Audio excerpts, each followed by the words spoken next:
I'm going to show you how to repot your indoor houseplants. So this bird of paradise right here, the roots are growing out of the bottom of its nursery pot, so I know it needs a bigger home. So I'm going to go ahead and put it into a bigger pot.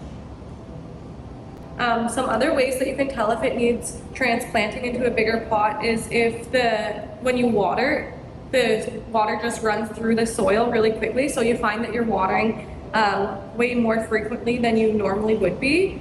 Another way you can tell is if you just stick your finger right in the soil and you're restricted by roots. So if you can feel the roots, as soon as you stick your finger in, you know that it will need a bigger home.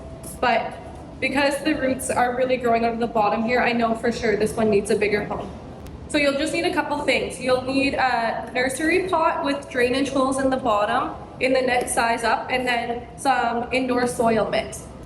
Okay, so step one is to just loosen up the soil by squeezing the pot around it, and then you're gonna gently pull it out. This one is really rooted in, so it's having a tough time getting out. So this one I'm actually gonna cut it out of its nursery pot because it's so overgrown with roots.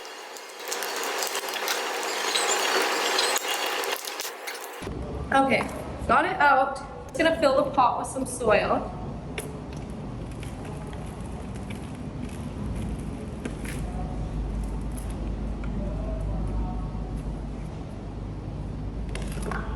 So basically, you should have soil on the bottom, and then your plant goes in, and then you're just filling the gap with soil. So I don't go in and touch the roots or take any of the additional soil off.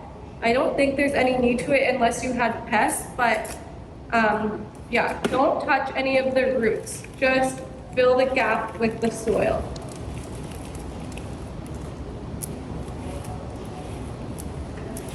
Perfect.